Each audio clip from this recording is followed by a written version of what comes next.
Yesterday, I told you that U.S. sources confirmed that at least some of the contents of this infamous Russia-Trump blackmail file are true. And shortly after yesterday's show, a report claims that the NSA, National Security Agency, is so worried about the ties between Donald Trump and Russia that they are hiding information from Trump during the intelligence briefings. A truly stunning revelation. According to a former NSA analyst and counterintelligence officer, some of the American spy agencies have started to withhold info from Donald Trump for the last 3 weeks for fear that, quote, listen to this, the Kremlin has ears inside the White House Situation Room. An NSA official said to the New York Observer that it's holding back some of the, quote, good stuff from the White House. And a Pentagon worker said there's not much the Russians don't know at this point. Since January 20, we've assumed that the Kremlin has ears inside the Situation Room.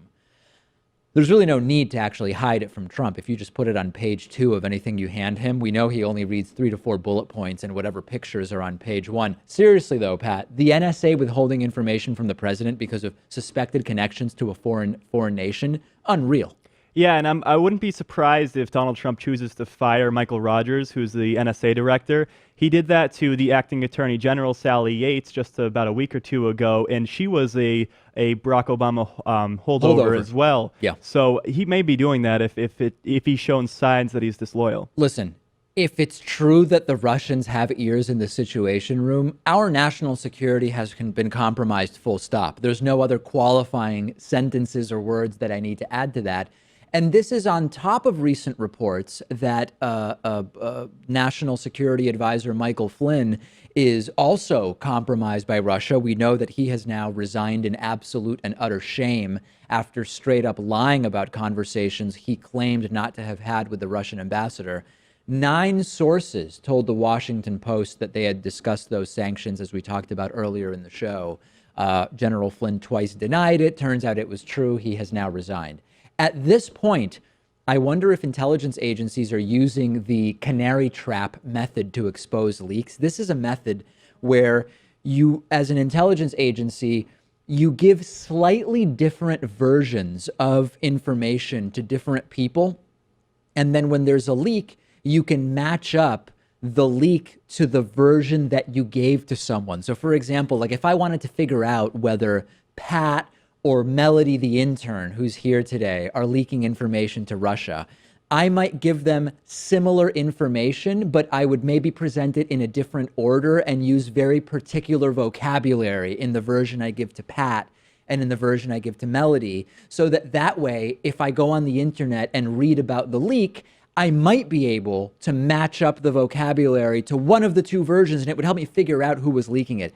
It's very possible that with their interactions with the Trump White House, intelligence agencies are using the canary trap method. It's kind of like when you're in high school and you suspect one of your friends of spreading rumors about you. Yeah. So you make up a story and tell each one of your friends something slightly different so you can backtrack and find out who it was. Exactly. And Congress, this is a bad sign. This is a bad sign about your fearless leader. This might be a good time to start full-fledged formal investigations into what's going on with Donald Trump and Russia.